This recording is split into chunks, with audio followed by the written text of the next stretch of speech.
आप सभी का स्वागत है सिविल विद आकाश के यूट्यूब प्लेटफॉर्म पर। मेरा नाम है अभिषेक कुमार। मैं आपको ज्योग्राफी एनवायरनमेंट डील करता हूं। यहां पर याद रखना कि ज्योग्राफी और एनवायरनमेंट में कई ऐसे छोटे छोटे टॉपिक्स होते हैं जो कि बहुत मेजर कंसर्न खड़ा कर जाते हैं हमारे यूपीएससी के प्रिलिमिनरी एग्जाम के हिसाब से। तो यहाँ पर मैं वही जो 10-12 मिनट की वीडियोस रहेंगे वहां पर इन्हीं छोटे छोटे कंसर्न्स को या फिर करंट अफेयर्स को मैं यहाँ पर कवर करने का प्रयास करूंगा। और साथ में इसके बाद एक एनवायरनमेंट का लेक्चर और आएगा। उस एनवायरनमेंट के लेक्चर को आप ध्यान से देखिएगा और यदि आप सपोर्ट करते हैं तो फिर मैं आगे आने वाले समय में और भी ऐसे कई टॉपिक्स लेकर आपके सामने आऊंगा, है ना। यानी कि जैसे सभी स्टूडेंट की ये क्षमता नहीं होती है। कई स्टूडेंट मध्यम वर्गीय परिवार से आते हैं, कई गरीब तबके से आते हैं। तो ये पॉसिबल ही नहीं है साइंटिफिकली और प्रैक्टिकली कि सभी एनरोल कर लें हमारे पेड बैच में। तो इसके लिए जरूरी ये हो जाता है कि भाई हम जितनी ज्यादा हेल्प हो सके उन स्टूडेंट्स की करें इस ऑनलाइन प्लेटफॉर्म के माध्यम से, यानी कि यूट्यूब के माध्यम से। इसके लिए बहुत ही ज्यादा इंपॉर्टेंट है कि ये वीडियोस आपको पसंद आ रहे हैं या फिर नहीं आ रहे हैं, इनसे आपको हेल्प मिल रही है या नहीं मिल रही है, इसका सजेशन कमेंट बॉक्स में देना, तो वो आप देकर जाइएगा।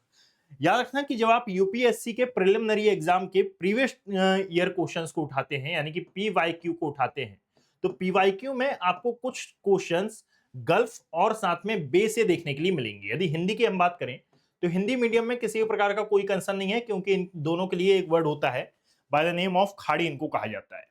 जैसे यदि दो वर्ड मैं बोलता हूं, जैसे हडसन की खाड़ी और साथ में यहां पर खंबत की खाड़ी या फिर हडसन की खाड़ी, और यहां पर मैक्सिको की खाड़ी, जिसको लेकर डिस्प्यूट है कि डोनाल्ड ट्रंप के आने के बाद से इसको अमेरिका की खाड़ी कहा जाने लगा है। ध्यान से मेरी बात समझना कि जब आप इंग्लिश में देखेंगे तो इंग्लिश में इसके लिए एक वर्ड है by the name of gulf और इसके लिए एक वर्ड है बाय द नेम ऑफ बे। इसी प्रकार से यदि आप देखें तो यहां पर ओमान सागर है। इसी के ऊपर यदि आप जाते हैं तो यहां पर आपको और भी कई खाड़ियां देखने के लिए मिलेंगी। साथ में हम भारत की बात करते हैं मेनली, तो यहां पर याद रखिएगा कि यहां खंबत की खाड़ी है, कच्छ की खाड़ी है। दूसरी ओर यहां पर आप देखेंगे तो यहां बे ऑफ बंगाल आपको देखने के लिए मिलेगा। तो कंसर्न ये है कि भाई हिंदी में एक ही वर्ड है खाड़ी, इंग्लिश में दो अलग अलग वर्ड हैं, एक है बे और एक है गल्फ। इसी प्रकार से एक है चैनल और एक आता है स्ट्रेट। दोनों का मीनिंग यदि आप देखेंगे तो दोनों का मीनिंग एक है। ओवरऑल यदि मैं मीनिंग की बात करता हूं तो याद रखना कि भाई इसका एक अर्थ क्या होता है। सबसे पहले यदि मैं खाड़ी की बात करूं हिंदी में, है ना, खाड़ी की बात करता हूं तो एक ऐसा वाटर बॉडी या फिर a part of water body जो कि सराउंडेड हो थ्री साइड से लैंड एरिया से, तो इसको आपके द्वारा क्या नाम दिया जाएगा? इसको आप कहेंगे कि ये गल्फ है या फिर बे है या फिर हिंदी में ये खाड़ी है। क्या बोला मैंने? जैसे लाइक अब इस मैप को आप ध्यान से देखना। ये जैसे ये वाला एरिया है जिसको मैंने अभी मैक्सिको की खाड़ी या फिर गल्फ ऑफ मैक्सिको नाम दिया था। यदि आप इस एरिया को देखेंगे तो भाई यहां पर मैक्सिको है, यहां पर यूएसए है। ये यूएसए का फ्लोरिडा वाला सेक्शन है, इसे नाम दिया जाता है मैक्सिको गल्फ या फिर मैक्सिको की खाड़ी। इसी प्रकार से यहां पर आती है हडसन की खाड़ी, यहां पर कनाडा है, यहां पर आपको दिखाई देंगी ग्रेट लेक्स, और ये है यूएसए कनाडा वाला एरिया। ठीक है, इसको कहा जाता है हडसन की खाड़ी। सेम एस इसी प्रकार से यदि आप नीचे की ओर आते हैं और भारत के पास हम देख लेते हैं तो यह है बंगाल की खाड़ी। यहां पर भारत है, यहां पर साउथ ईस्ट एशिया है, और इन दोनों ने ही इसको तीन ओर से घेरा हुआ है। तो अ पार्ट ऑफ लैंड या फिर a part of water body surrounded by three side of land area, इसको नाम दिया जाता है किसका? खाड़ी का। इंग्लिश में ये दो अलग अलग वर्ड्स क्यों आ रहे हैं? क्योंकि याद रखना कि इन दोनों का मीनिंग अलग अलग है। सेम एज इसी प्रकार से यदि चैनल और स्ट्रेट की हम बात करें तो चैनल और स्ट्रेट का मतलब एक ही होता है, यानी कि एक ऐसी वाटर बॉडी जो कि नैरो हो, शैलो हो, और ये दो अलग अलग ओशनिक पार्ट को कनेक्ट करने का काम कर रही है और साथ में दो लैंड एरिया को ये सेपरेट करने का काम कर रही हो, तो इसको नाम दिया जाता है क्या? चैनल या फिर स्ट्रेट। बट चैनल और स्ट्रेट में भी कुछ मेजर डिफरेंस होते हैं ना, जो आपसे यूपीएससी पूछ लेता है। अब उन मेजर डिफरेंस के लिए ये स्लाइड आप देखिएगा। ये यदि आपको पीडीएफ चाहिए हो ना तो आप सिविल विथ आकाश ये यूट्यूब सॉरी ये टेलीग्राम चैनल है, इस टेलीग्राम चैनल पर जाइएगा और ये पीडीएफ आप डाउनलोड कर लीजिएगा। ठीक है, इस और साथ में यदि आप मुझसे कनेक्ट होना चाहते हैं तो आप मुझसे भी कनेक्ट हो सकते हैं। अभिषेक कुमार ज्योग्राफी, ये मेरा टेलीग्राम चैनल है, आप इसके माध्यम से मुझसे भी कनेक्ट हो सकते हैं। Is that clear? यहाँ पर पूरा कर लेना आप, अभिषेक कुमार ज्योग्राफी ये पूरा नाम है, और इसकी जो पीडीएफ है ये आपको मिलेगी civil with Aakash telegram channel पर। Is that clear? अब चलिए वापस से शुरू करते हैं। तो यहां पर याद रखना कि सबसे पहले मैंने ये 4 भागों में इसको बांटा है, यानी कि एक है जलसंधि, एक आता है खाड़ी, एक आता है गल्फ और एक आता है चैनल। हिंदी पर मत जाइएगा, नहीं तो आप कंफ्यूज हो जाएंगे। हम इंग्लिश की ही वर्डिंग लेकर यहां पर चलेंगे। सबसे पहले याद रखना कि जलसंधि का मतलब होता है एक ऐसा जलखंड या फिर एक ऐसा जल क्षेत्र या फिर एक ऐसा नैरो बॉडी ऑफ वाटर जो कि असल में 2 वाटर बॉडीज को कनेक्ट करने का काम करता है। बट याद रखना कि ये संकीर्ण होगा, ये नैरो होगा, ठीक है, ये उतना ज्यादा ब्रॉड नहीं होगा। यदि आप चैनल की बात करेंगे तो इसमें एक मेजर डिफरेंस ये आता है कि ये ब्रॉड होता है। यानी कि यदि आपसे पूछ लिया जाए कि चैनल और साथ में जलसंधि यानी कि स्ट्रेट में क्या फर्क है, तो आप ये आंसर दे सकते हैं कि भाई ये थोड़ा सा नैरो होता है और ये थोड़ा सा ब्रॉड होता है। ये एक मेजर डिफरेंस है। साथ में याद रखना कि कई बार ये नौवहन योग्य होता है, अक्सर, है ना, जनरली ये नौवहन योग्य होगा। बट यदि आप यहां पर देखेंगे तो ये नौवहन योग्य तो माना जाता है ना, यानी कि आप यहां पर बोट वगैरह चला सकते हैं, ये नेविगेबल होता है। बट याद रखना कि ये हर बार नहीं होता है। ये कुछ कंडीशन में ये हो भी सकता है और कुछ कंडीशन में ये नहीं भी हो सकता है, ठीक है, यानी कि ये नेचुरल भी हो सकता है और आर्टिफिशियल भी हो सकता है, बट ये जनरली नेचुरल ही होते हैं। ये एक मेजर डिफरेंस है।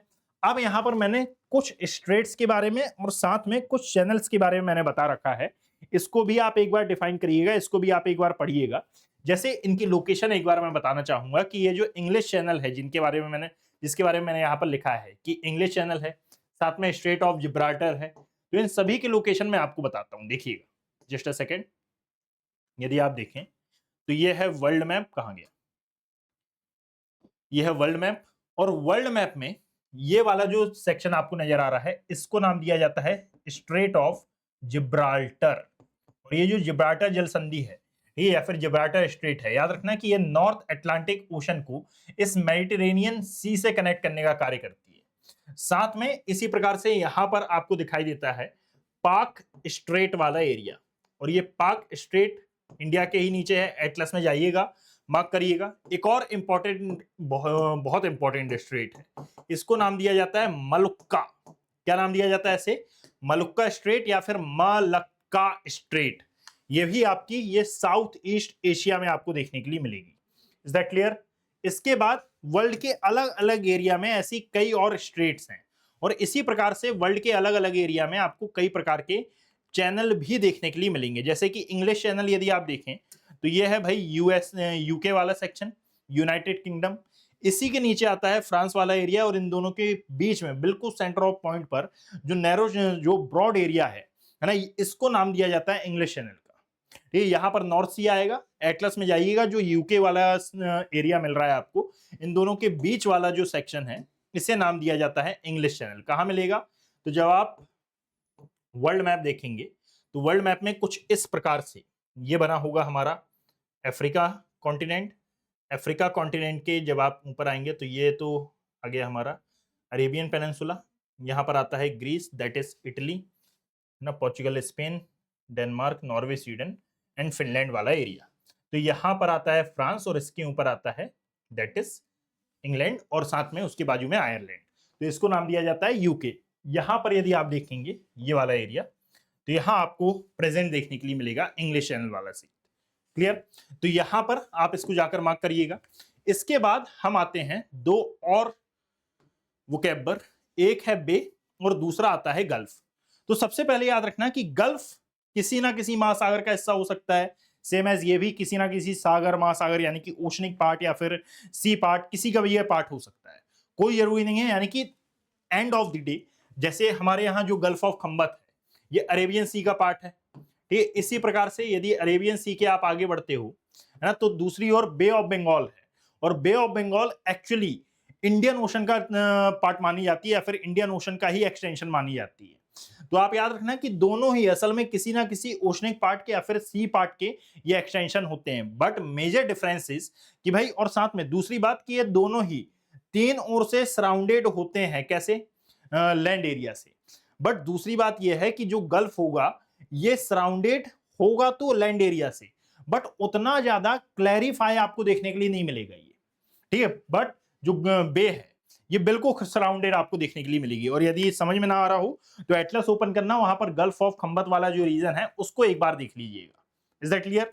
हाँ, एक और बात कि जो गल्फ का माउथ रहता है जिसके द्वारा ये सागर से कनेक्ट होती है, और साथ में जो बे का माउथ रहता है जिसके माध्यम से ये ओशन से कनेक्ट होती है, याद रखना कि इन दोनों में भी डिफरेंस होगा। बे का जो माउथ है ये थोड़ा सा ओपन होता है, ब्रॉड होता है, और जो गल्फ होता है इसका जो माउथ है ये थोड़ा सा नैरो होता है। दैट इज वाई ये मेजर डिफरेंस है, इनको भी आपको अच्छे से याद रखना है। Is that clear? क्लियर है? पक्का? तो ये कुछ मेजर डिस्कशन थे।